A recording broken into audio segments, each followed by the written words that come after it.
Welcome back to Better by Next Week podcast, where this week we'll be talking about donuts, gazebos, and giveaways. We've had a lot of questions about nutrition and race day gear, so we thought what better idea to bring it back to the podcast. And we have a little bit of a surprise for you at the end of the podcast. So. Yeah, that's right. So a lot of people reached out to us and wanted to know what our nutrition plans look like for, these big events that we're doing. So we thought we'd put together an episode where we kind of break down what you would require for an event that maybe goes for about an hour, an event that goes for about 5 hours, 15 hours, 24 hours plus. So obviously you don't really need as much stuff for a 1 hour event as what you might do for a 15-hour event. So we'll kind of give you a rough, guide to what we would normally do. And that goes for obviously nutrition. And I've got my nutrition plan here from King of the Hill as well that I want to share. A lot of the stuff that we enjoy eating on some of these events, and obviously the gear as well that's required at some of these events. Obviously something like a 1 hour event, you just need a pair of shorts and a t-shirt and some shoes. But some of these longer events, what are the good things to take, and what are some of the things that you're nice to haves but aren't really necessary? Dad mentioned it's important to understand that it's different for everybody as well. I know we've said this a lot on the podcast, but it is different for everybody because some people might feel good in their guts with a specific food and some others might not. Like we know a runner, Chris Norris, who generally not everybody's so good with milk in the guts. And this guy ran the whole of Down Under on milk and up and goes. And I saw him pouring iced coffee into a flask. I'm like, that does not look right at all. No, I remember we went on a training run with Chris one time and we ended up in a little town and we went to a cafe and what was he was pouring, he had milk, didn't he? I don't know. Chalky milk. I couldn't believe it. I'm like, how on earth do your guts cope with that kind of stuff? But yeah, like I said, it's different for everybody and different people's guts. Yeah, that's right. So how about we start off with nutrition? Yes. So nutrition for a shorter event, like a 1 hour run, maybe a 10K run, nutrition-wise, you're looking at trying to fuel, if it's in the morning, try and have something to eat a couple of hours before you run. So, but this also goes for, I guess, in general, for most events, it doesn't matter the distance, try and eat 2 hours beforehand. That's probably the key, something bigger. Or if you kind of if you're squeezed for time, maybe something about maybe 45 minutes, but something a bit lighter, like a banana or something like that. So you mentioned what you should eat. I think also before the event, also taking in some fluids as well, keeping hydrated. A lot of the time for these hour events, you're probably not going to need as much fueling within it. It's more so what you can do to prevent what can happen in that hour right before the event. Yeah, you're right. It's almost like carb loading, but essentially for a 1 hour event, you don't really need to carb load. Yeah. So as long as before the event, you're, like you said, you're hydrated and you're reasonably fueled, you might even get away with just taking one gel or something really small at a 10K event. Yeah, that's right. I probably wouldn't take anything, but if you're looking to do that hour, around that hour mark for something like a 10K, you're probably going to want to maybe take a little snack or something like that, just in case you feel like you might drop off in the last 5 to 10 minutes of that event, and will get you through. And when I mentioned hydration as well, it's usually sipping to thirst before, and we like to have like a Boost tablet which has all of the electrolytes and minerals that you need for in your body and everything. So, and it also actually depends with during that event how hard you're pushing as well, in terms of whether or not you're going to be consuming. So if you're obviously pushing harder, you might want to consider maybe consuming a little bit more carbs than what someone might not be. 100%. So for a 5 hour event, you're probably looking at nutrition. You're going to be taking on nutrition during that event. So probably every 45 minutes to half an hour. If you're consuming, say, something like Tailwind, which is like a powdered endurance mix in your water, or taking on gels, or even some of the aid stations might have little snacky foods that you might want to take on. And Ollie's usually pretty good with carb intake and how much you should be taking. So if you're you're someone starting out, I would probably look at like maybe a handful of food, like some chips or something like that, or a little bit of fruit. That can sometimes play up in your guts a bit, so you do have to be careful. Do you want to tell me about the grape story? Well, I think I've told Yeah, the grape maybe we story have. before, But but for for those people who don't know. about the grape story, don't use anything that you haven't used in training. Always make sure that you train with the food that you're going to be consuming on the day, because I came into a aid station once at a 160K race, and my daughter was sitting there with some grapes. I grabbed a big bunch of grapes, thought they'd be delicious. I had them, and for the next 4 hours, I was almost stopping every half an hour because I was on the toilet the whole time, and it wasn't pretty, because I'd tried something something new, and although it looked appetizing, it probably wasn't the best thing to do. Yeah, So it's funny how something so small like a grape can ruin your race like that. 100%. So Oh yeah, I had something to add on to that is when we're talking about carbs, it's different for everybody. Like some people work with high carbs, some people don't. Like I know Courtney DeWalter, who probably takes a more relaxed approach to nutrition. Like she'll just eat whatever, 60 grams of carbs per hour. Whereas someone like David Roach, who's super sciencey about it, goes 120 plus carbs per hour, which is incredible. Like that his guts can hold that. But obviously there's science behind why people might go high carb. But for most beginners, I wouldn't be stressing too much about the high carb, especially with me. I had a personal experience where I was testing a lot of it in training. And this comes back to a point where don't test high carb in all your training sessions. That's what I was doing. And I was doing it in easy runs where it went for an hour, where you really don't need to. You test it in the longer runs so that when you're in your event, you can see, I might go 70 grams of carbs, or I might go 120 grams of carbs. So it's all about finding what works for you.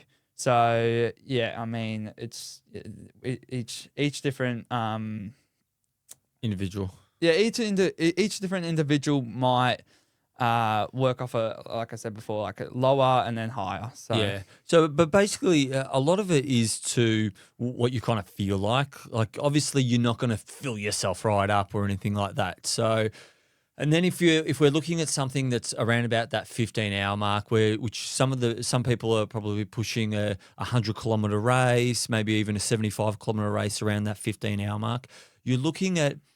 Obviously, it's a logistical thing as well. So if we're talking point-to-point races, so something like the Surf Coast Century, where you start in one place and you end in another, you're not going to be able to take on the same food as if you were doing a backyard ultra for 15 hours, which is 100 Ks.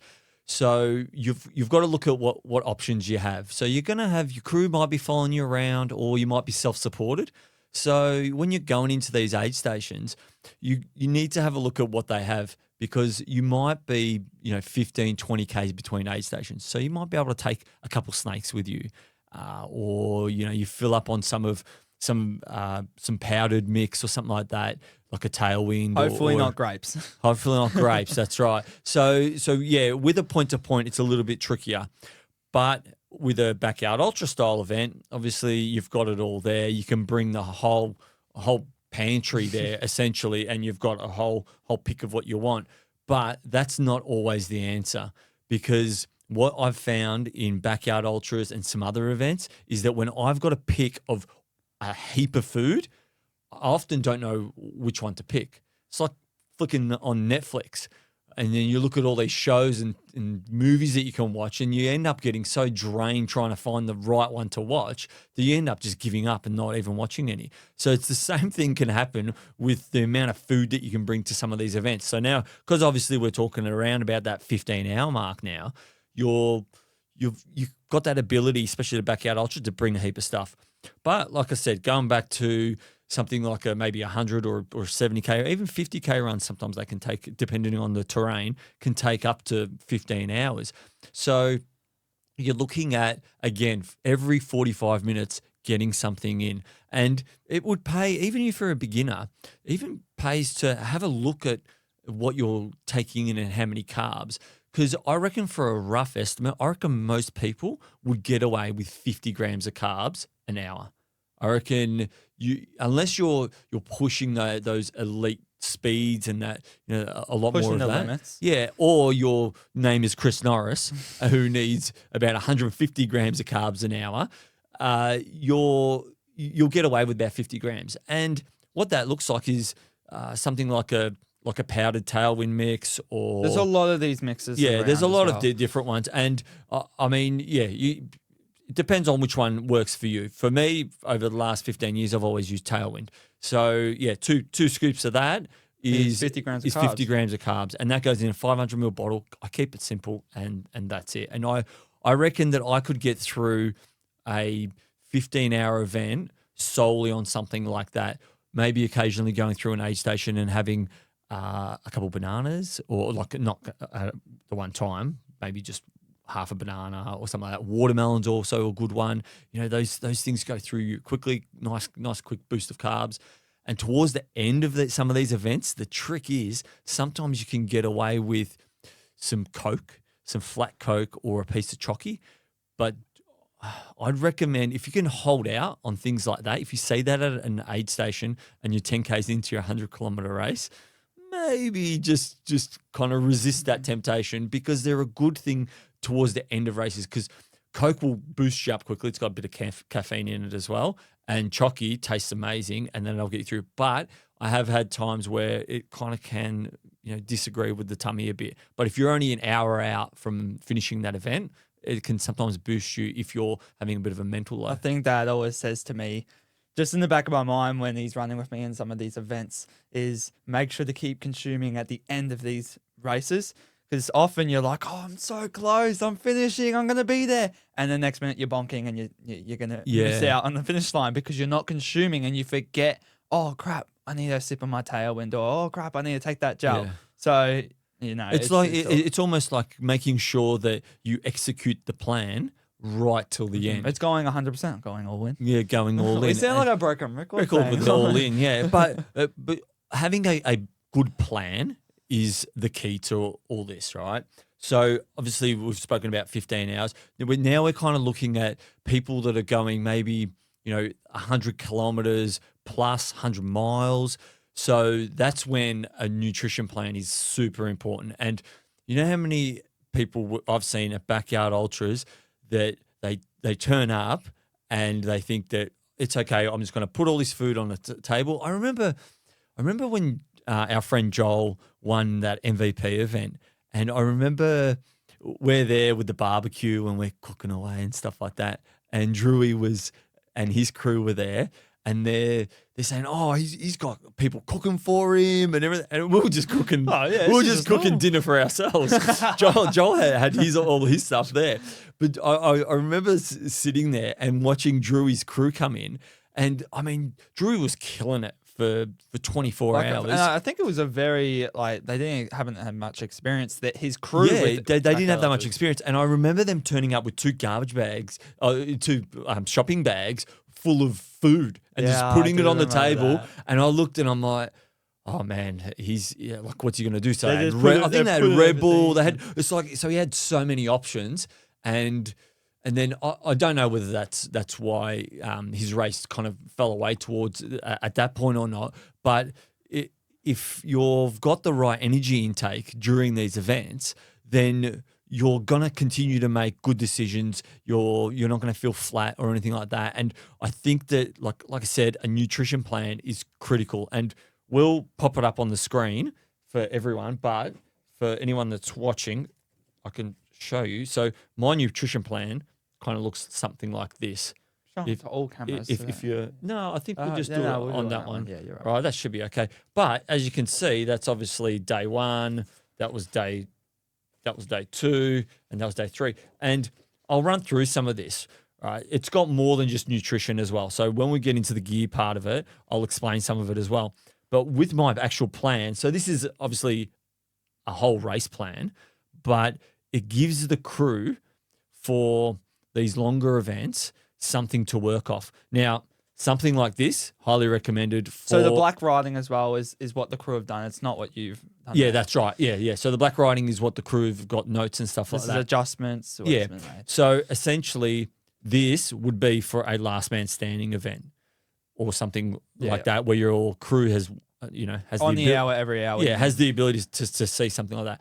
But for something like a down under or a 100K race where there might be 5 or 6 aid stations, you can make this a lot smaller and have plans on what they need to give you at that point. So I've done that with your mum at times when I've done shorter events, and we've done it for your Marooned Dam.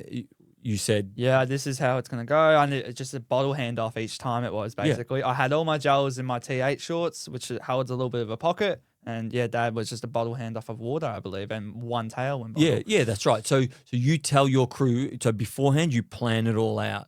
And obviously things can go wrong, and they do go wrong, but essentially at least your crew has... Well, what happened was, what went wrong at Maroon the Dam is that Dad forgot to give my bottle, the tailwind bottle, the most important bottle, the one thing he needed to remember. Yeah, stuffed up. And he stuffed up. And Yeah. that's not what Dad usually does. But, I ran back and we got it, and we were all sorted. Yeah, you won the race anyway, thankfully.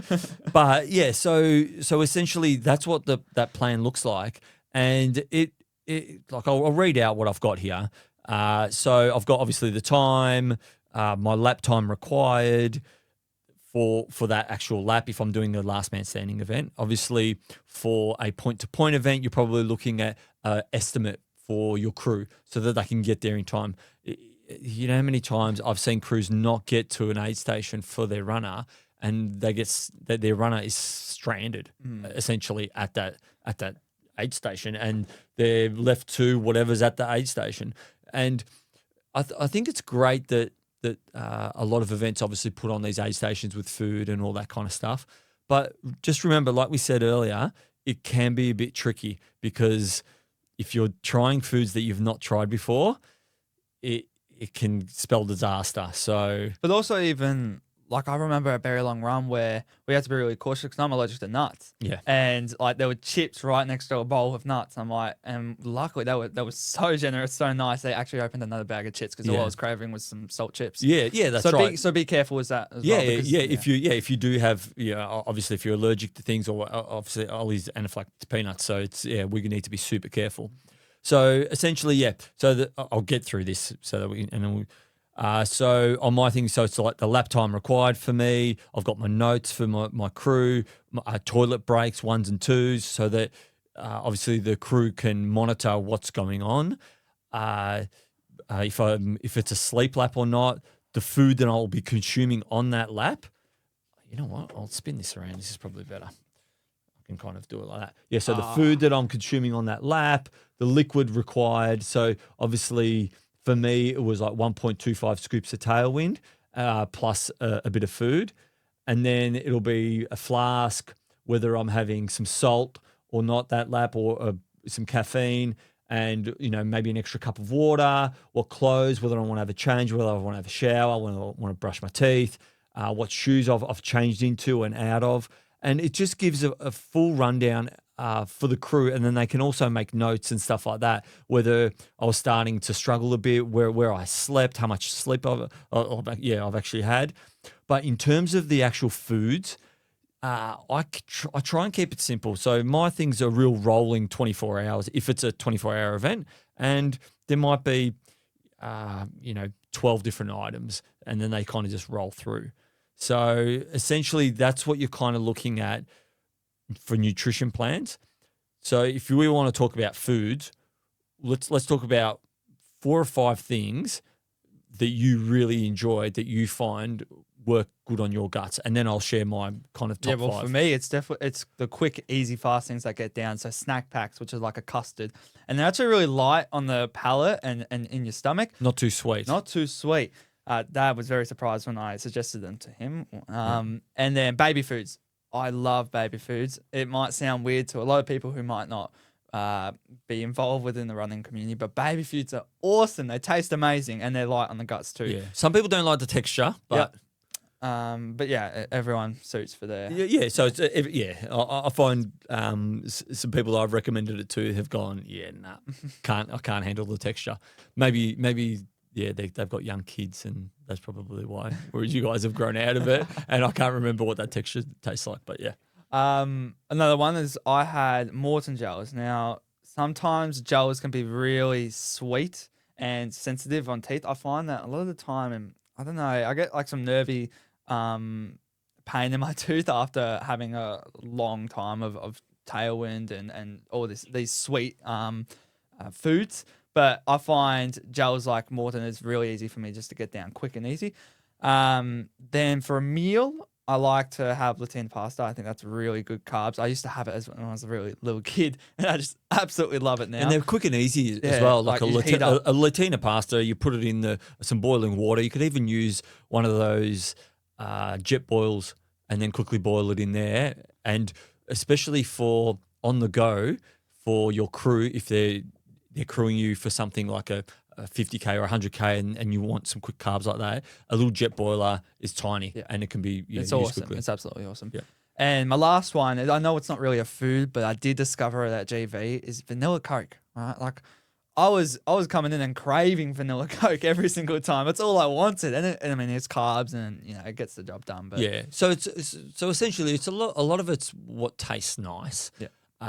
But did you notice that you didn't, apart from the pasta, that was the only savoury thing. So I highly recommend having savoury options. because it does get sweet sometimes. Yeah. So that essentially that's for something like a last man standing where you've probably got a little bit more time, like a pasta or something like that.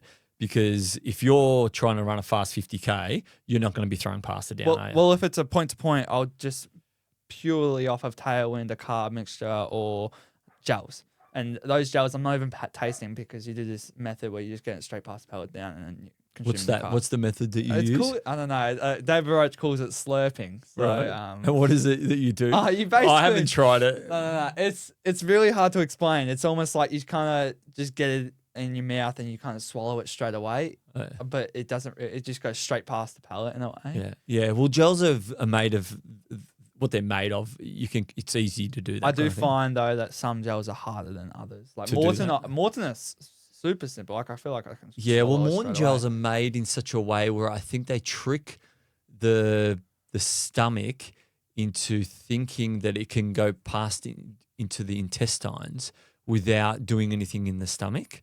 And then it can be absorbed. It's just this Maybe that's why they're it's so this expensive. gel. Yeah. Well, they've got this technology. Yeah, it's awesome. This fancy technology in a gel.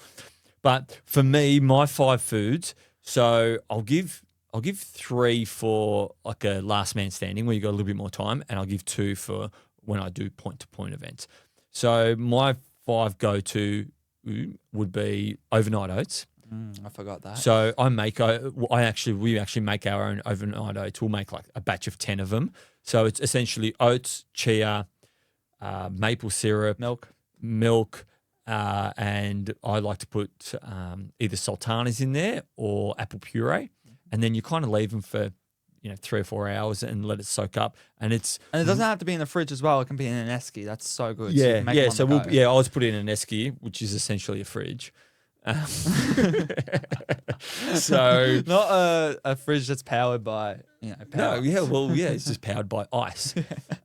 So we had a lot of that at King of the yeah, we did, but yeah, so they're really, really good. They're a lot of carbs, easy to eat, and now we're heading into summer. You can for events, perfect, especially last man standing and things like that. And you can make them also savory. Sorry, I cut you off, like that savory as well. Can you? Yeah, I noticed like you can put carrot in there. You can put some spices. It's actually, I know you're giving me this look, but it actually might taste nice. I'll have to experiment. I'll stick with to it. my maple syrup ones, thanks. So next, I had snack packs as well. They are fantastic, and they come in chocolate and strawberry, and they're delicious. And vanilla. I haven't tried the vanilla, no thanks, but the chocolate and strawberry are really nice. And like Ollie said, they're very light on the palate. They don't taste. You don't have them, and you're like, oh man, it's so sweet in my mouth. They're really, really good, and they're cheap and easy, and you can take them out with you. And I haven't tried them on a point-to-point event, but I reckon that they'd be okay. I have tried them before a training run and gone hard, and they've been fine. Banana bread is a big one for me because it's dense. It's good. It's a lot of carbs, and my wife makes an amazing banana bread. And it fills you up. And it fills me up. So that's always a good one. Also for me, watermelon is a huge one. at King of the Hill, geez, I had some watermelon, and geez, I enjoyed it. It was really good. It was really, really good. So that's it, and it's an easy one. How many am I up to? Three or four? Four, I think. Four. And I actually, I'll let everyone in on something that I tried for the first time at King of the Hill, and that was this packaged soup, this low FODMAP soup.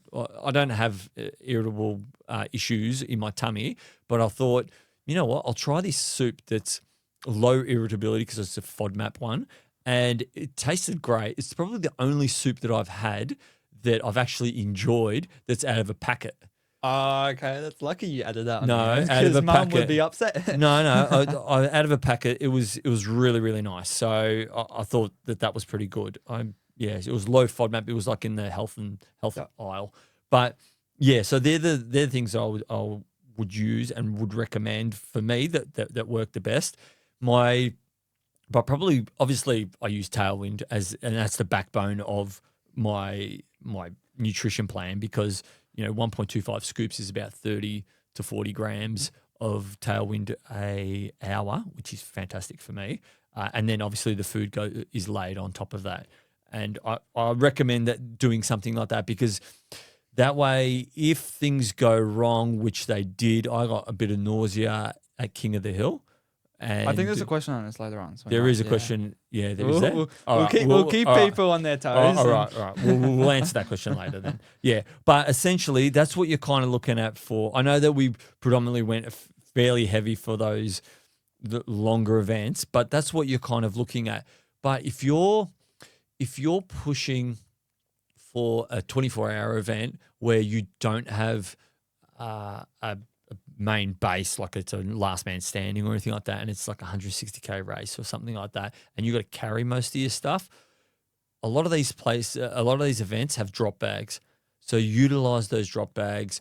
I remember for Down Under. This is really smart. Yeah, for Down Under, what I had one year when I did it, we got a bit stuck because we had some animal, like one of the horses wasn't well, and you guys couldn't crew me for the first 24 hours. So I'm like, okay, what do I do? So I just had 5 foods that I just rotated. I had dehydrated mango, I had a gel, I had a couple snakes, I had chocolate sultanas, which I enjoyed at the time, and then I had like a baby food, or I had like a sandwich, something a little bit more substantial. And I just rotated those items, and in my drop bags, that's all I had, and it would come in and it would go out. And sometimes I would miss that thing, but I would eat it every single hour. And then obviously I had my Tailwind on top of that. So I would come into an aid station, I would just take out, and if it took me 3 hours to get that aid station and I had 5 bits of food for 5 hours, I would just take that out and I would take the next 5. So I always had a 5-hour pack on me, and it worked fantastic. I got through the whole event, no gut issues, nothing like that. And that's what I mean by the simplicity of some things. That event, I was there for 55 hours, and that's all I did. I rotated 5 foods and one little pack, and that was it. And then bring on a last man standing, and I'm bringing the whole pantry. I don't know why, but because you've got those options, and you can bring those things, and you can have those options.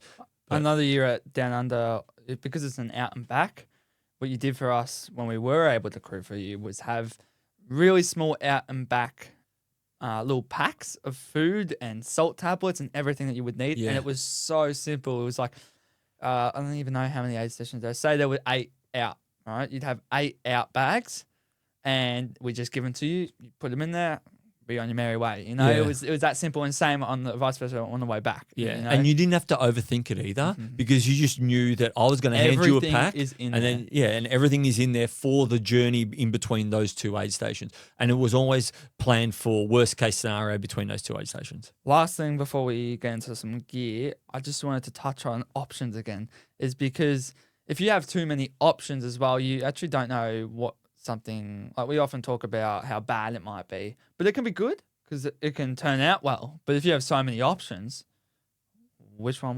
was right? Yeah.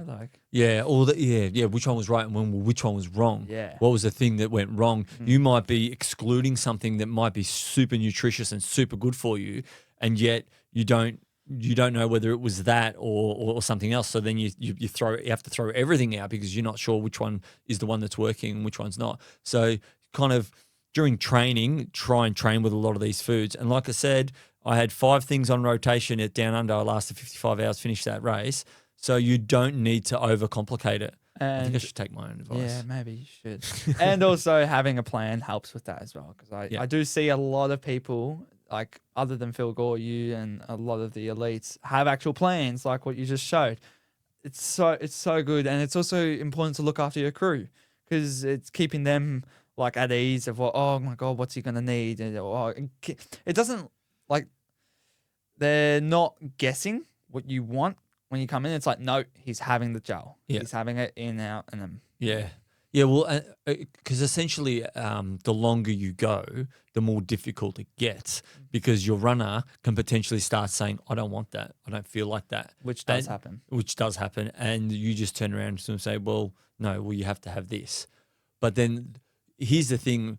If you work it out like that, then you can essentially say, well, okay, well, if you don't have that, the next thing that you're having is some watermelon. And then they might go, oh, okay. And then they'll have the watermelon. And you just switch one with the other. Obviously, you're looking at carb intake. It does get super technical. I know that Phil and some of the other guys will get really technical and they'll have swap out foods. I remember when Gabby did my plan for some of my events, it was if I didn't want this particular food, I could go to the next page of my spreadsheet and it would have the alternatives for that food. If he doesn't feel like a toasty, he can have some noodles, this, and this. And that eat your noodles, Phil. Yeah, eat your noodles, Phil. So it would have all that kind of stuff that you could make sure that you had the right carb intake and all that.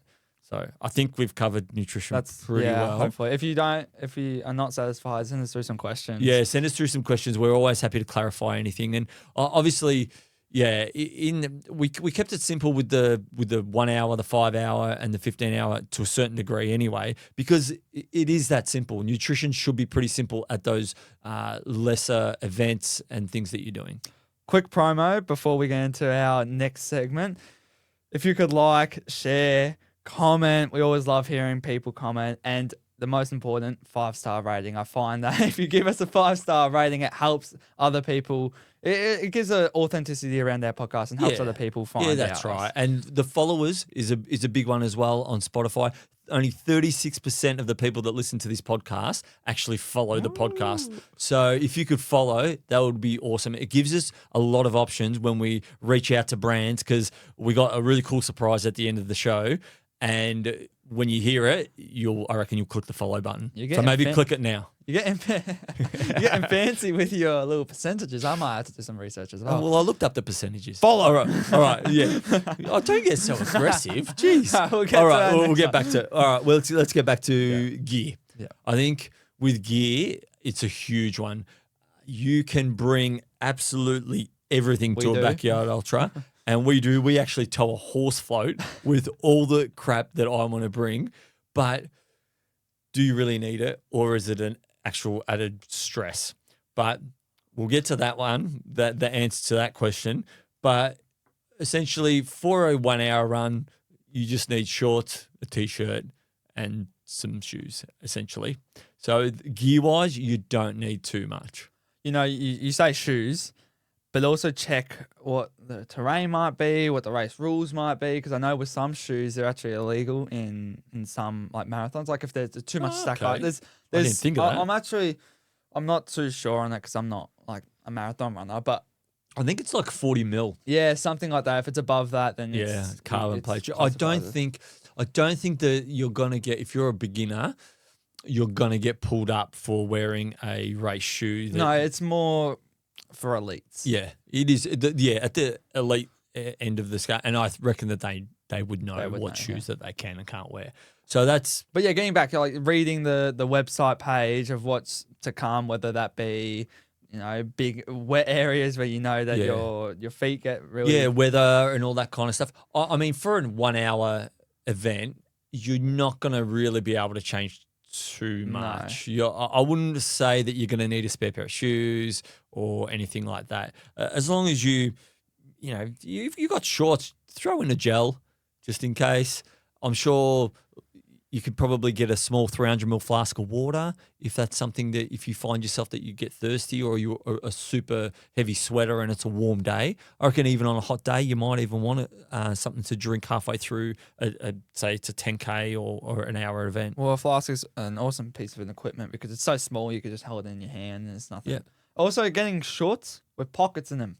Like I find it really uncomfortable actually to look at people wearing it on their arm Like a sometimes. phone. Like a phone arm. their I'm arm. like, no, you got to let your arms loose. Yeah. So we have T8 shorts. They're great. They are a little bit more pricier, but they're awesome. Yeah, they've got shorts. like a Sherpa pocket at the top. Yeah. And yeah, the T8 shorts are fantastic. Yeah. And half the backyard ultra community uses T8 You'll shorts. see it everywhere. Yeah, and I know why, because it's just so simple. You put your phone in the back, you put a flask in the front, you put a gel in the side. Ollie can sometimes carry everything that he needs for a 50-kilometer race in one pair of T8 shorts. Dad He makes looks fun of like, me. I make fun of him. It looks like he's wearing like a floaty all the way around him. A floaty that floats me to the finish line. Yeah, that's right. So it does work for Ollie. So they're really cool shorts that you can wear. But I mean, there's other things as well. There's like belts that you've got with bottles in them and all that kind of stuff as well. Yeah. So Yep. so that's your kind of 1 hour event. 5 hours, you're probably Looking very into maybe a similar. pack. It maybe yeah, Definitely quite a possibly a pack. I think a lot of people that run a marathon or do say even a 30 or 40-kilometer like a Trails Plus event or something like that would start wearing packs. So you've got your pack with your two 500 ml bottles. Our favorite packs are Solomon packs. They're no fuss. They don't bounce around everywhere. They don't unless you So many pockets as well. yeah, heaps of pockets and all. Because some events, even if they're 5 hours, they'll ask you for mandatory gear, and you're gonna have to put that stuff somewhere. So essentially, you might be looking at like a thermal or a jacket or waterproof pants, or maybe even for your own peace of mind, you might want to take some stuff like gloves or buffs or anything like that. Snake bandages. They're all the kinds of things that you're going to be looking at for a trail event that can go for potentially 5 hours. Now, if you're thinking you might not need those mandatory gear things, what elites do is that they'll actually buy like smaller versions of what that gear is. I have seen elites buy like a child's thermal top and try and say that they can squeeze into that. But if it works, it works. But that's just something that they do to minimize the weight yes, as well. Yeah, that's right. Another thing as well with packs is there's been a lot of like popularity around running belts now. I know naked running belts do a lot of that kind of stuff. There's where nerd belts as well. Nerd belts, like that stuff is more for if you might not feel comfortable with having a pack around your shoulders. It's just really good. And I find that a lot of the speedier runners like to wear belts as well, as you can just run faster. Yeah, that's right. That's right. In terms of like a 15-hour run, now you're looking at definitely having mandatory gear. So you'll be looking at an event and you'll see all the mandatory gear. I remember my first event that required mandatory gear was what's now known as UTA 100, but it was North Face 100 back then. And you actually had to go into a store and get it all checked off. So there was things like thermal top, headlamp, spare headlamp, waterproof pants, waterproof jacket, buff, whistle, a pack, enough food to sustain you for a couple hours, enough to carry 2 liters of water. So they're all As you the can see, things. a lot of things. It starts to add up, and financially, it actually starts to add up as well. I remember when I first started out, like now I could probably kid out 5 or 6 runners with the amount of stuff that we've got.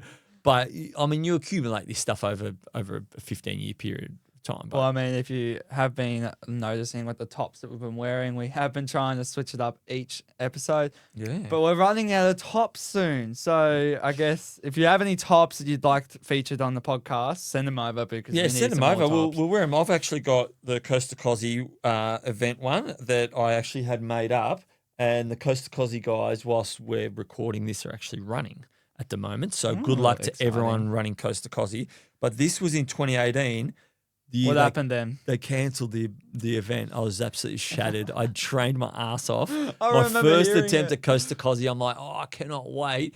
Had everything organised, and they cancelled the event 7 days out, which was a real shame. But it was a logistical so long thing ago. and policing and all this other stuff. So, but yeah, like Ollie said, if you've got some cool tops that you'd like us to wear, send them in. Yep. Just reach out and send them, and we'll feature them on the podcast for you. Yeah. Where were we? Actually, I think. Oh, no, we were talking about mandatory gear. Yeah. Yeah, so that's what you're kind of looking at for a 100K point-to-point event. If you're looking at something like a backyard ultra or last man standing at around that 15-hour mark, that's a long period of time. 15 hours, you're there for quite some time. So you're looking at these last man standings, they'll normally let you have a 3x3 meter gazebo. I recommend that you bring one. We've seen guys turn up with a deck chair and an esky, and that's it. You'll get away with it, but if it rains, you'll get wet. Yeah. And some of these events do have like a common area as well. So if you're not sure that you're if you turn up and you're there you think, I might do 5 hours, and then next minute you think, you know what, this actually ain't as hard as what I thought it was going to be. I might go longer. You might get away with staying in one of these common areas. Now, I don't know if it's as common, and I don't know if it fits into this too much, but I think it's important to mention is that I know at races like Western States, there are requirements at each aid station to weigh yourself. Oh, so, is it? yeah, like just with the heat. So if you're so check the weather and whether or not at each aid station at your event, you might need to weigh yourself in. Well, I remember Trails Plus used to do that at the 100 miler at the Yuyangs, Yep. which is local to us. They would ask you to weigh you. Yeah, And well, if it's too much weight loss or too much weight gain as well. I think that they're more concerned about the weight gain than the weight loss. I think because you're putting on too much fluids and stuff like that, and your kidneys can't filter stuff and stuff and you're like not that. sweating as much out. Yeah, so I mean, a lot of these races, once you start getting into these, bigger events over longer periods of time, these requirements start. Yeah, the medical teams are looking at you a hell of a lot more. So it's important. Well, even at King of the Hill as well, is that Ethan, one of the race directors, was saying that the medical team can actually DNF you. Yeah. So. Yeah, so you want to make sure that you're fit and healthy. Fit and healthy. I do have a funny story though. I do have a funny story. So I remember Down Under, not the DNF the year before that. I remember I was hallucinating so bad, and you know what? We haven't actually mentioned paces, but we'll mention paces as well. Yeah. I know that that's not a piece of gear, but it's a good thing. Anyway, we gotta hurry up because we've got to answer some questions as well. So yeah, I remember I had no pacer, which was the biggest mistake I ever made. And I went through the whole night on my own, and I was in a real dark place. This was like night 2.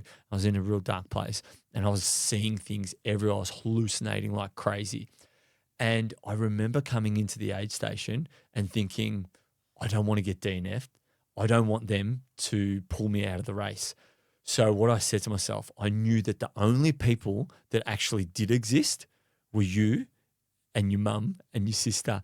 So I said to myself, if I only talk to them 3, then I know that they won't DNF me, because there were people everywhere, and I knew, and I couldn't tell apart who the people at the aid station were, who the medical team were, or anything like that, because there was just people everywhere. And I knew that there wasn't 30 people at that aid station. But when I was sitting there, I was just talking to you and your mum, and there's a photo of me, and I got this real confused look on my face. That's what was happening. I was hallucinating all these people at the aid station because I thought they were going to pull me out. But yeah, well, it is funny how when you get yourself to that point, you start to become paranoid about other things. Oh, yeah, you do. Well, even like... But I probably wouldn't have even been pulled out. They would have just said, hey, look, Tim, there's no one there. No, well, yeah. There are a lot of things that obviously when you're deep into an event that you're kind of paranoid about, like even just taking caffeine. We'll get back to the actual gear itself, yes. Because I think we'll do this quickly so we can, because I feel bad because I want to answer all the questions. But oh no, it's all right. We'll get through all the gear. Jeez, we talk fast. I know.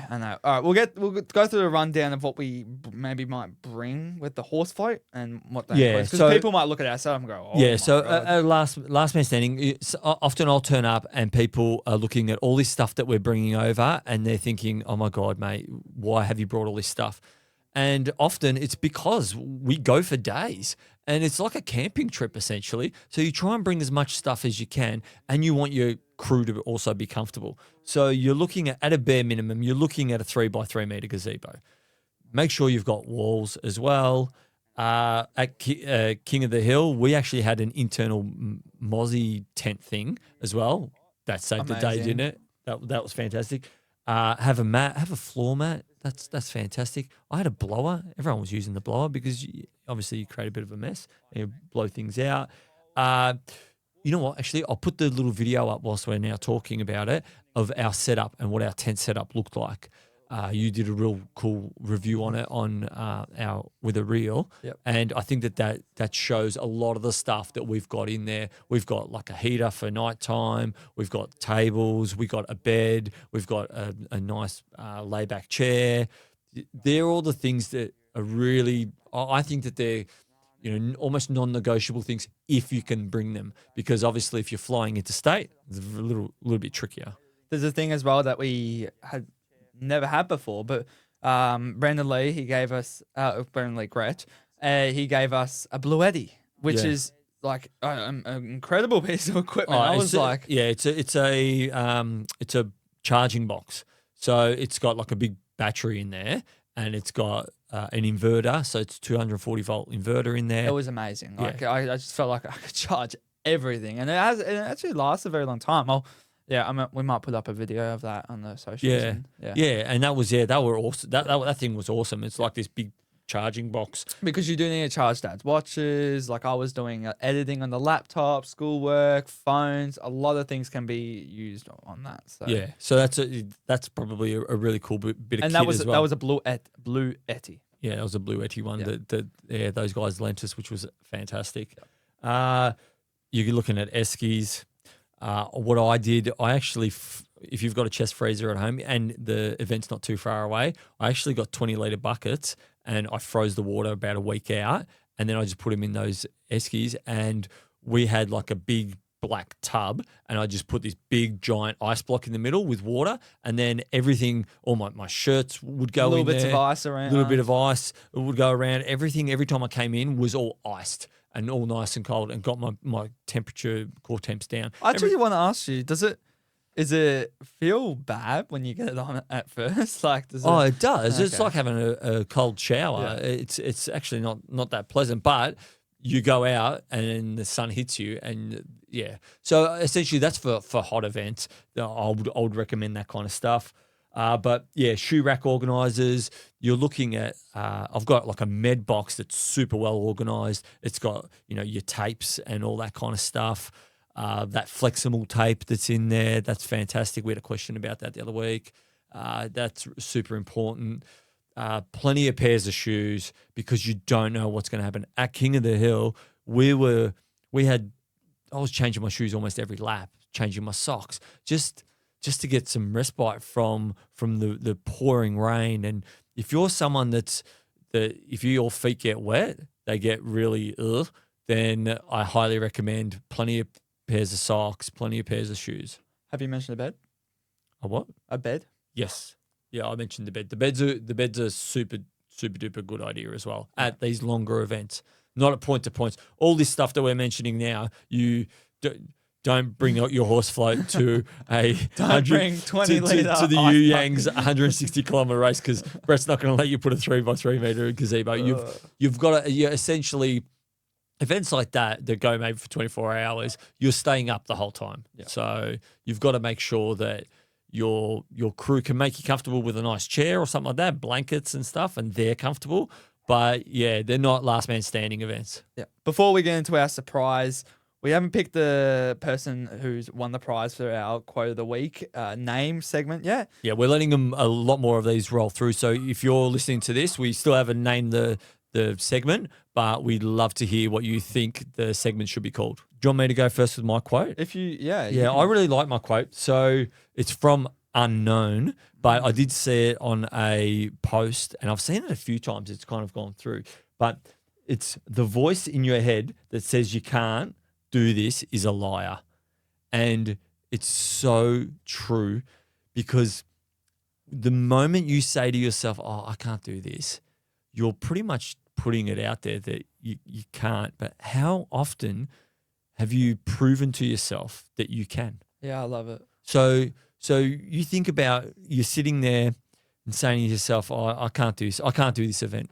I remember my first my going to World Tough Mudder and being at the travel agent, and they said there's 100. Oh, look at this 100K. It was Surf Coast Century, and I said I can't do this. And then I just told myself I can't do this. But guess what? A couple of years later, I was doing it. So don't always listen to the voice in your head. Sometimes follow your heart, because I reckon that you can achieve a hell of a lot more than what you think you can. Well, there's so many examples that happened as well at King of the Hill. I love it seeing people push their limits. It's just, yeah, it's so hard to describe in words. But it's the beauty of events as well, yeah. Isn't it? So many people are, I can't do this anymore. I can't go on. And then everyone pumps them up and then they do it. And it's, oh, yeah, that's right. I'm telling myself I can't. So this stupid voice in my head. But yeah, I thought that was a pretty cool quote. Okay. Well, my quote is, asking for help isn't giving up. It's refusing to give up. And I sent a video of this to Dad the other day. And I just think it's awesome.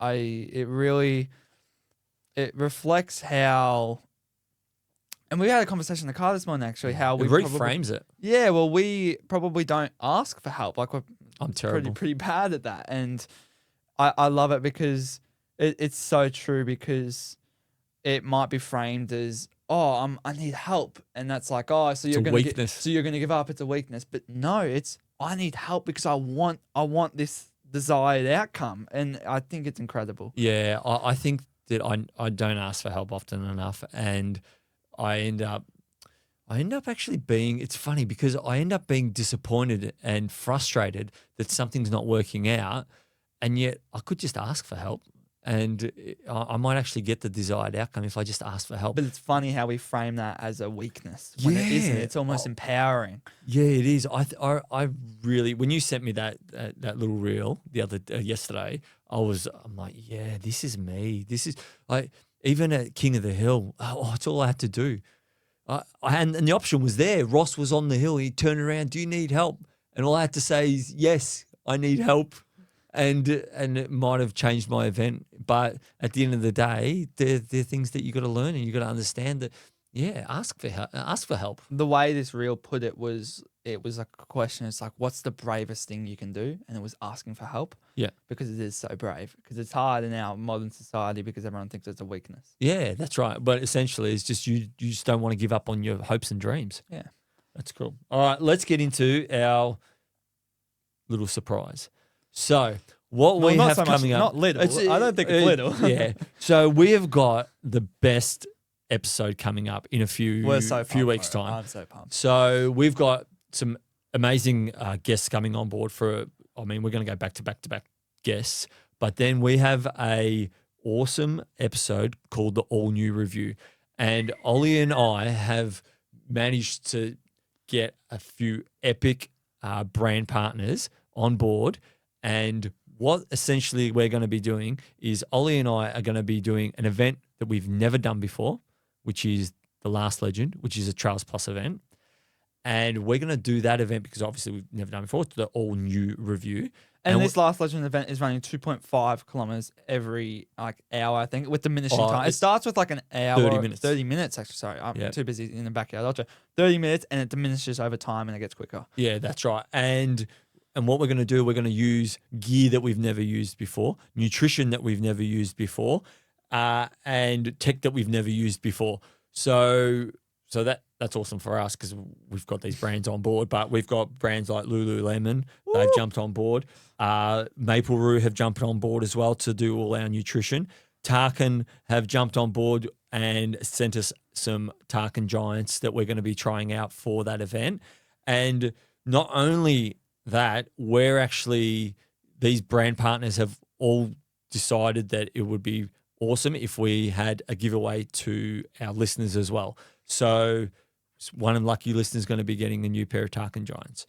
One lucky listener is going to be getting a full introduction pack of Maple Roo so that they can send it at their next event. We're looking at Trails Plus is going to give us a event ticket to I was negotiating with them, possibly MVP, which is pretty good. Okay.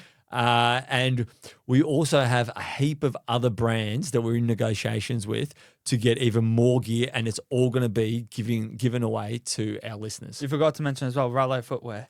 Like they're awesome. Toe socks. Yeah, toe socks. Different. We have tried toe socks before in Gingy, but Rallo's up and coming, and we think it's awesome that way. Yeah, so they have, and the thing is that it was all about trying something new. And although we have tried toe socks before, but these guys have got their design is slightly different and it's wider, and we're really looking forward to trying their stuff. It's actually been really hard because we've been given these things and they're just sitting there and we're waiting. We were like, I just want to try them, but we promised that we would try them on the day of the all new review. I know after King of the Hill, we were given a load of gels, and I'm like, can I just try one? My mom's like, no, we can't. We're going to try them for the all new review. So keep an eye out for a heap of promotional stuff that's coming with all these brand partners, because we're looking forward to giving all this stuff away. Yeah, like you said, I mean, we have a lot of other brand partners that we're in the talks with, and I really want to share because they're super big. But we can't. We can't because it's not official. When it's 100% confirmed, then we'll be. But we're looking forward to sharing that, and it's going to be a really cool episode where we're going to be posting during the event as well. And I think it's pretty cool because we're actually racing each other at that event. Yeah, we are. So, well, hopefully that was a good surprise for people who stuck around for an hour or so. We kept you on your toes. But yeah, so I think we should get into our questions. Yeah, let's get into our questions. We had a heap of questions, and please keep them coming every week. We want to actually do a segment every week around questions that we have from the community, and we notice that we do have a lot. So I don't know if we're going to get through. If we're not going to get through them all, we promise we'll definitely get on to them at the next episode, and we'll save them all up to make sure that we always answer all the questions, because the listener questions are super important. We want to actually know what the community wants to hear, and we're open to any of those questions. But so keep them coming because we will run out, because I'm sure we'll be answering a lot. Yes. Okay, so my question was, and I think this is more personal, or we can both answer it. What do you think gives you your edge over other runners? Genetics, training, etc. What do you think? Okay. Well, for me personally, I don't think there's too much genetics involved with it. You might think differently, but for me, I think I'm not naturally born like a good runner. I think I train a lot and work really hard to build myself up where I am today. And a lot of that comes from really hard training sessions and not so much genetics. Like, I mean, I look at you, you have a great physique. I think. Oh, jeez, thank you. I think no one's really said that to me before. I've had conversations with Dad before, because Dad, when growing up, he's like, I used to look at my dad's arms and they were huge, and you were like, I can't believe I'm ever going to get them, and now you have farm arms. Farm arms. Well, that's what happens when you're straining fences with your bare hands. But I even say to Dad, I'm like, my arms are fairly skinny because I'm a runner. I don't really train my upper body, and it's more lower body. And I say that I reckon my physique will probably change compared to yours, but you don't think so? You reckon once I get to that 30s, they'll... Yeah, you will. You will. I think, going back to the question, but I guess that is part of genetics. I think, well, it is. Yeah, it is part of genetics. I think a big factor to how good you are is your environment. I think that if you've got a supportive environment around you, I believe that is the key to a lot of athletes' success. But it's also it's mixed, because you look at some athletes and they come from not great, from traumatic childhoods, and just breaking free of that is their superpower and what makes them so good. But it can go the other way too, because if you're scorned too much, then it can quash your ambitions and motivation and all that kind of stuff. So I think environment's a big one. I think talent is a huge one. I still believe that hard work beats talent when talent doesn't work hard. I 100% think that there are people out there that are super talented, and when they put your work ethic, and I think that you do have natural born talent, but if you didn't work hard, then you can just give it up. And people mature at different points as well. There's a lot of mental to it as well. There's a lot of factors that go into it, but genetics, training, and like you said, Environment. environment. It's Yeah. it's endless. Hopefully that answers your question. I don't think it does, but it kind of No, does. I reckon we did a good job. All right. So we got Trumby23 asked us any songs or mantras in your mind as you were lapping. I'm assuming at King of the Hill. For me, a big mantra is you trained for this.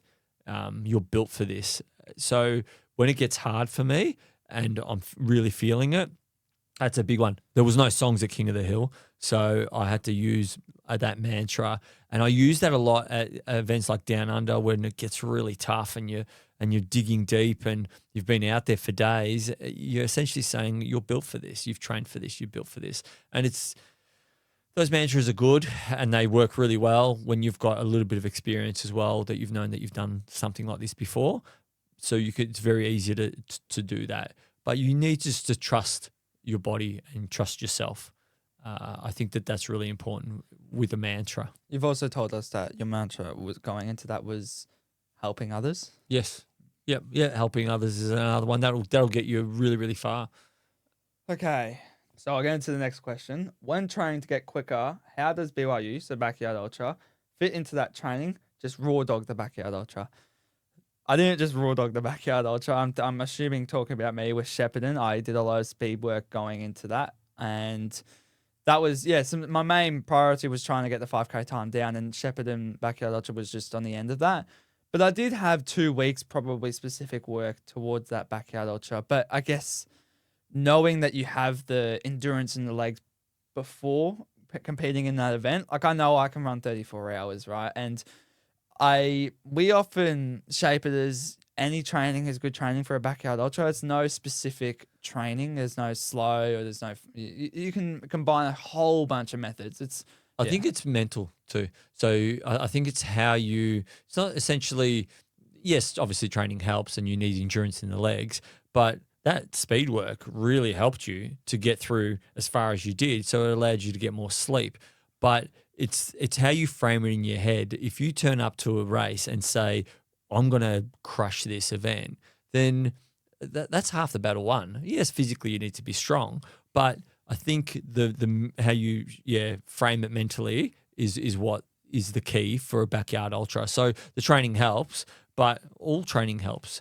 It doesn't matter. Like you have a look at Phil running 16-minute park runs and then turning up and running, at the time I think he was running 50 or 60 hour Australian records in the Backyard Ultra space, but turning up at park runs doing 16 minutes. So the speed, 5K a day. 5K a day, all that kind of stuff helps, and it just builds that endurance. So not raw dogging, because believe in yourself that you've done the work, bro. Yeah. So okay. So I had Peaks Too Soon running, sent in a really cool one. When you go all in at big events and leave it all out there, what's the best way to move on? And I think one thing that's not spoken about much in running and events and things like that, especially in ultra running, is the kind of flatness that you feel after an event. It's really, really hard because you build this thing up, you train, and your endorphins are high, and there's all this anticipation, and then you hit your event, and whether you hit your expectation or not, you can sometimes be left, even when you've had success, you can sometimes be left feeling quite flat after the event. And it's a tricky one because I've felt it, the post-race blues and things like that. And people find it hard to, I think, express it as well, because often people will look at you and think, well, why aren't you happy? Why aren't you still happy? And it's not your fault. It's not you. You're not purposely doing it. It's like the chemical balances in your brain have changed because it's this massive high, and then you've done this event, and then the chemical dump after it makes you feel a bit flat. So when I go all in and I send it like that, it's probably the most that I feel down after an event. But what I've found works really well for me is making sure that I plan past the event. I think I've mentioned it before, where my goal is the the event itself is part of the journey. So it's day one, I start training for that event, and then I do the build, and then I do the taper, and then I do the event. That's the big, and obviously I still get that high, but then it's the recovery post event, and then I'm back running, and that's where it stops. So the journey is from day dot to when I start running again.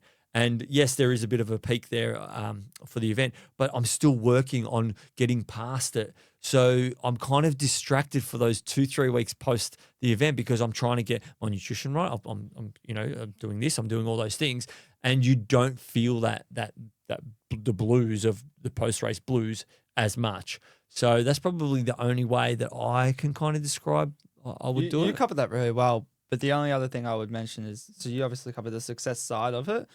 Whereas I find that a lot of the time that you can feel post-race blues is that you've had these such big expectations going into an event, and you probably haven't succeeded or achieved those expectations. And you might come out of that event. For me at GV, I was physically, my body the next day was completely fine. I was walking around. I could probably honestly go for a run. But yeah, it's when you mentally break down throughout an event, I think that takes a major toll on how to recover from that. Yeah, well, sometimes you've just got to accept what is, and reflection is a good one. You know, I look back at, obviously I was shattered when I DNF'd it down under. I wanted to get 3 in a row. It was really shattering, and that was probably the worst that I'd felt in a long, long time. I'd had so much success over such a long time, finishing events and being happy with where I was at.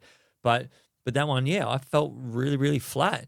But now I look back at it, and the growth that I got from that event, and we've mentioned it on the podcast, that the podcast is here because we both DNF'd at something and wanted to talk about it a bit more, and then we started talking about the podcast and how we can help people, get through those moments. So it's really important to use reflection as a tool to work past those things, because you will get better from that. And if you turn it into a learning, and then it's not your unmet expectations can now be turned into education about how you can get better. And I think that is the key to moving past things when your expectations aren't met, because no one else, I guarantee you, no one else thinks bad of you that you didn't finish or anything like that. Everyone's proud of you because you gave it a crack. If you have a look at what you're actually doing, you're putting yourself out there to be judged. You turn around and say, I want to break the world record, or I want to win this event, or I want to finish down under 3 times, and you don't. And then you think that everyone's thinking, oh my God, he said he was going to do it, but he didn't do it. No one's thinking that. Everyone thinks, oh, you gave it another crack and it just didn't work out. Well, not even that. It's like a paradox where everyone's worried about what everyone's thinking about them. Yeah, that's right. I think we covered that pretty well. Next one. Would you come to New Zealand to race? The first ever Wild West Backyard Ultra is Easter 2026. Who asked that question? I believe Dylan Holiday? Yeah, it was Dylan Holiday. There you go. Nah, Dylan Holiday, he's a kid my age, and yeah, I love talking to him. He's awesome. I probably won't, because I'm focusing on something different, more so speed. I'm going to be tackling the point-to-point races, because I think that's where my running career is taking me now. My dreams are Western States. It's probably not so much backyard ultras. Backyard ultras are classified as an old man sport, so I'll leave that to maybe when I'm older. Yeah? Oh, Yeah. Well then, what about when Samuel Steig asked, how many more laps will Ollie do than you at King of the Hill 2026? Hey? Oh, this guy! I reckon. Won't let it go. I reckon if you said that you're going to do King of the Hill, I reckon he'll do an epic video, just like they did for Gaddy, just like they did for me, and yeah, I'm sure they would, but I don't know. So, all right, we'll reframe it. How many more loops do you reckon you could do more than me at King of the Hill 2026 if you were entering King of the Hill 2026? I don't know. It's hard. I just, in theory, would I be trained for this event? Would I not be trained for this event? I don't overthink it. Okay. Just I don't know, Dad. that's pretty much going all in with this event. So I don't know how much more. I actually wouldn't say I would get more than you. I don't think. I think the passing of the fire torch, or It's called a baton. Like, I'm not going to fire torch. It's passing of the baton. baton. You donkey. I don't think it's gonna happen just yet at King of the Hill. That's right. Yeah, well, you'll leave the last man standings to me, hey? All right. I'll go again. Yeah, I've got another cool one. All right, so this one is from the GOAT, who is always super supportive of the podcast. We love him, Phil Gore. If you could crew any ultra runner, who would it be? Oh.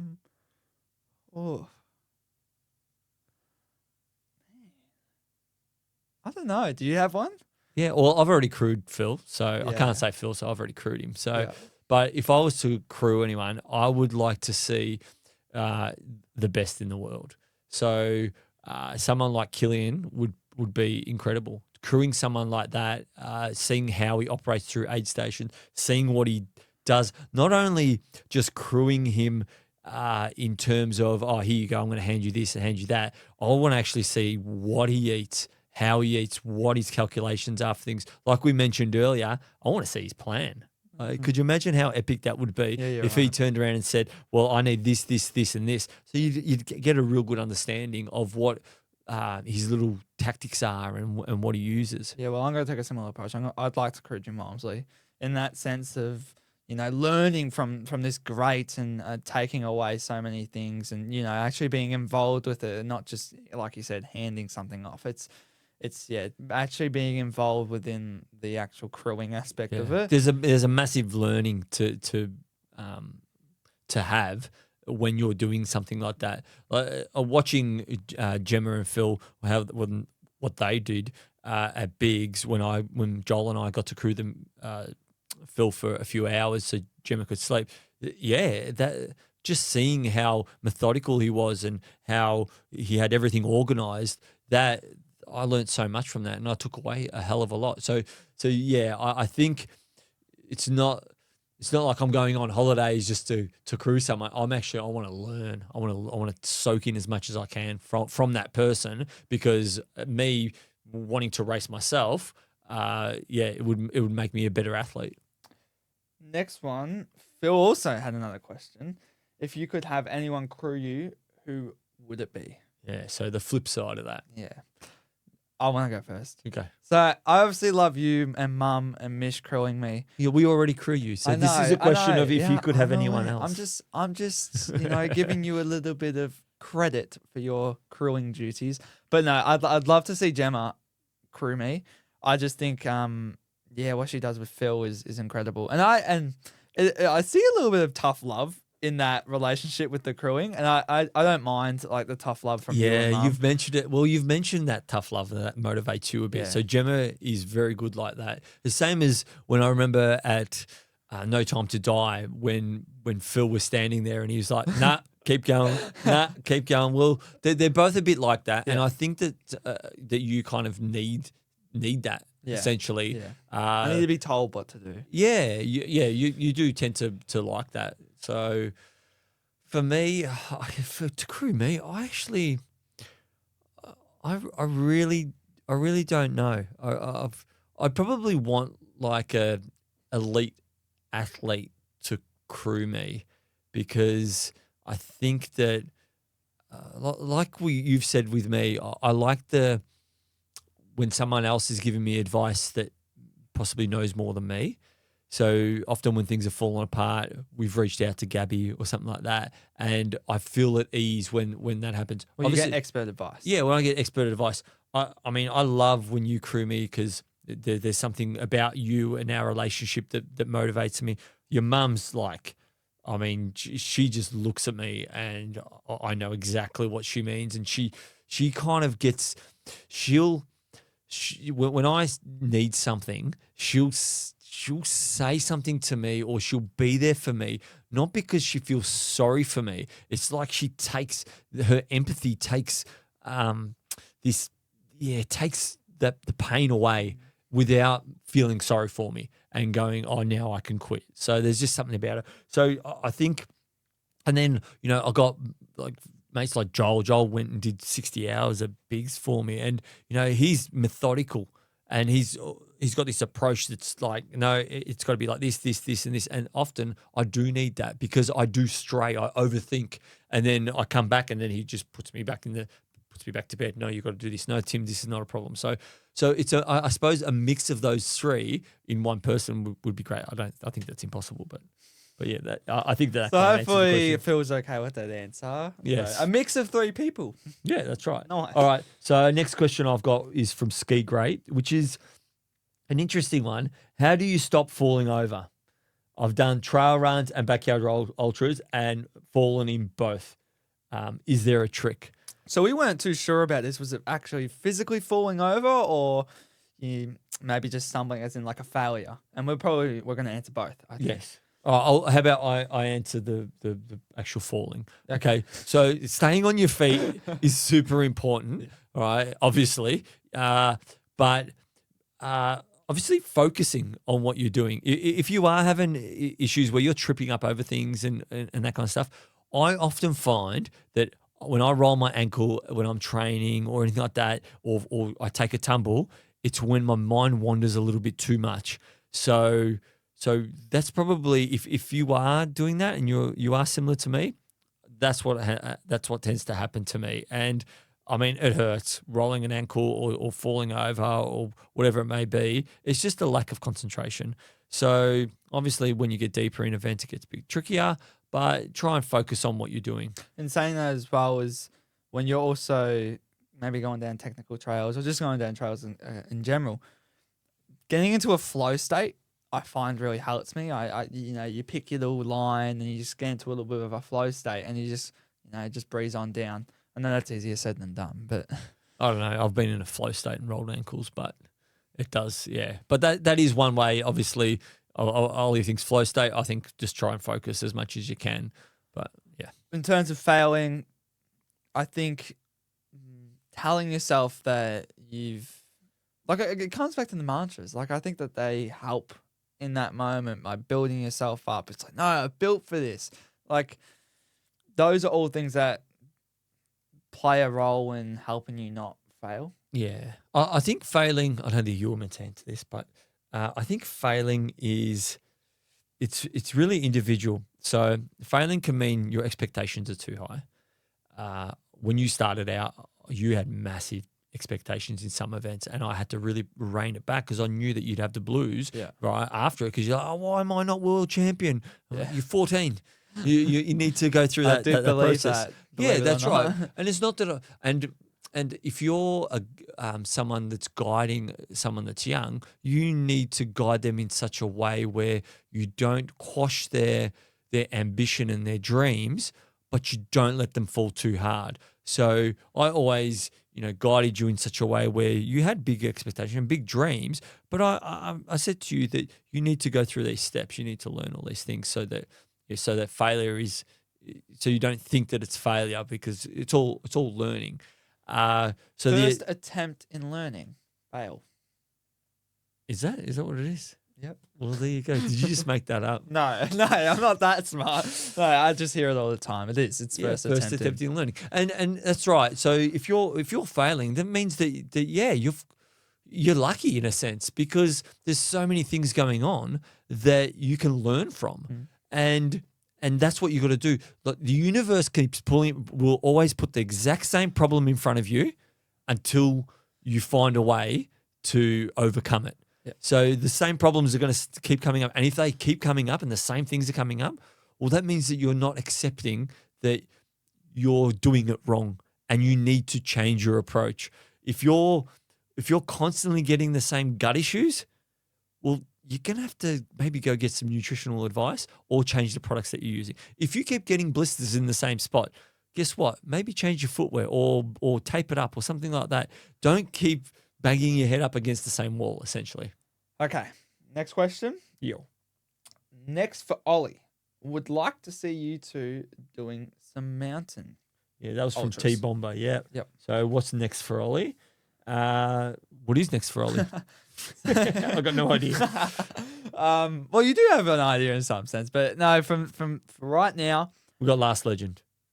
Yeah, I do. Yeah, Remember I do. Last Legend? Last Legend is Our next for big us. surprise, yeah. But aside from that, and actual training and what I want to progress in is probably the 5K right now. I know it's not ultras, but Dad did break some really sad news to me that I wanted to do Maroondah Dam again, and unfortunately, Dad's got an event on that weekend. So Yes. So I've got Well, we're going to talk about some of my events and some we big might. plans for another episode. But there are some big plans coming.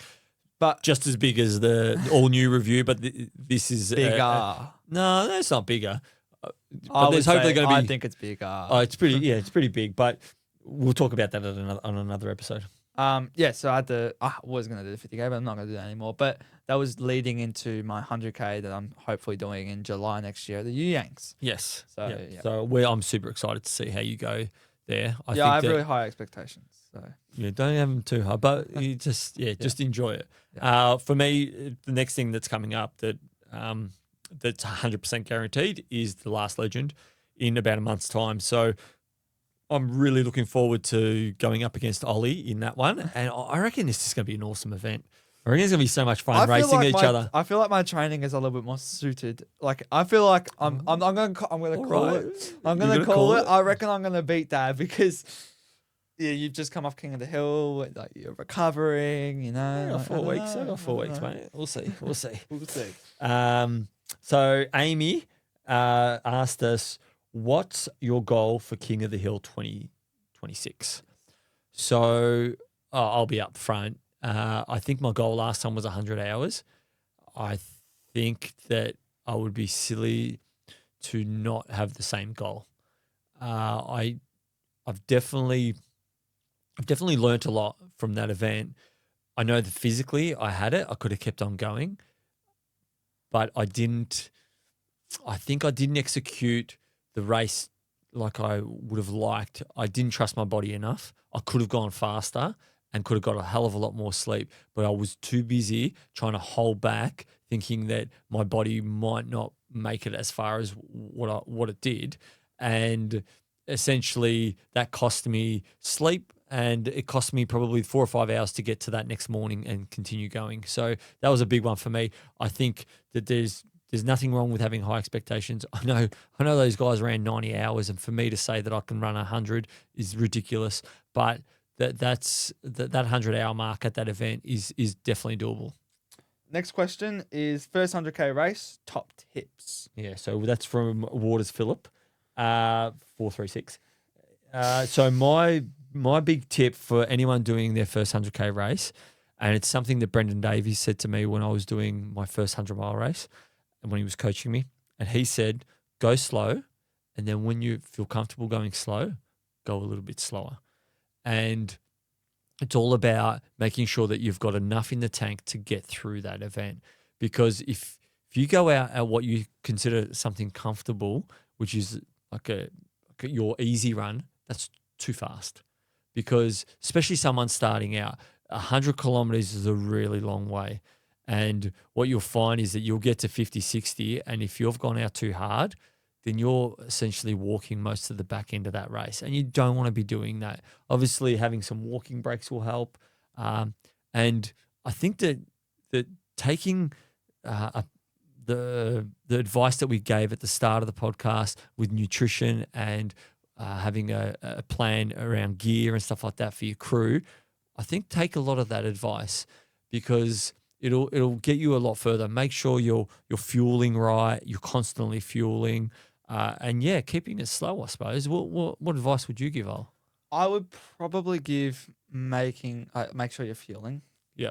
Just don't get behind on that, because you can.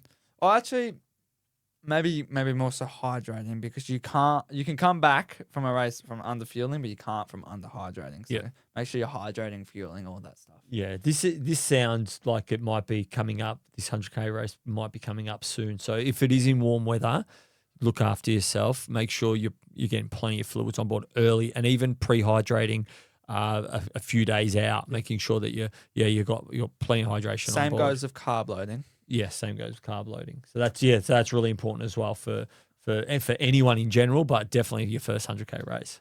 Last question. We hope that we got to everyone's. If we didn't, we'll get back to it next episode, obviously. from Tam loves to run. We all love to run, don't we? Yeah, we do all love running. Where can we get your merch?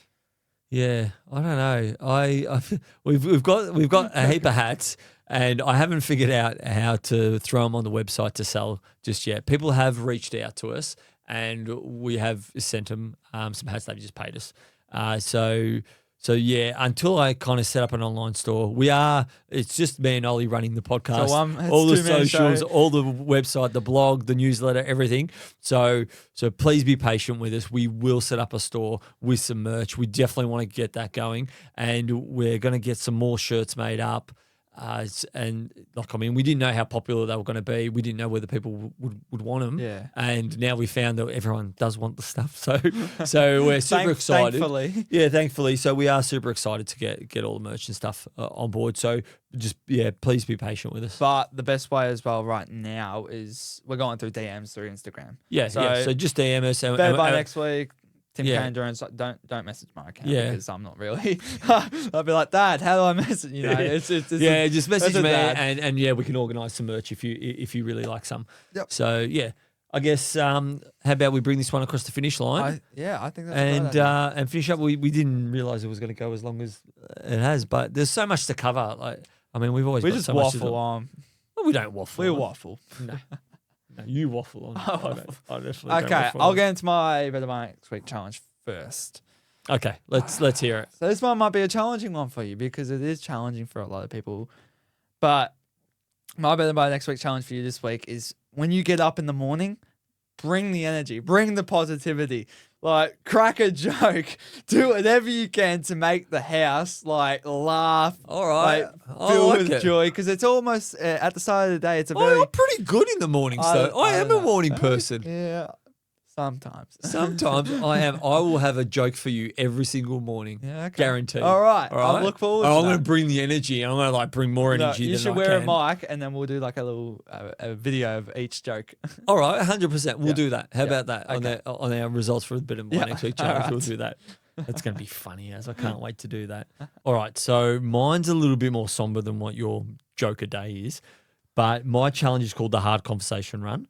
So what it is, so when you go for a run, running lowers emotional resistance.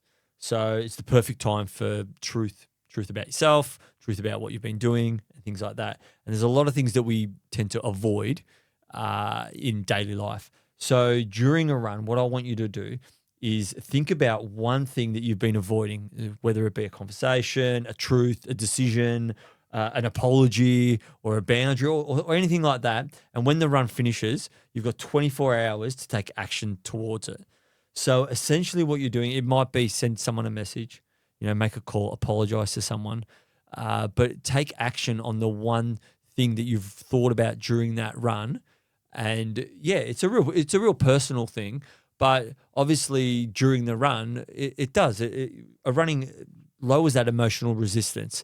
So I'd like you to do that, and our listeners as well.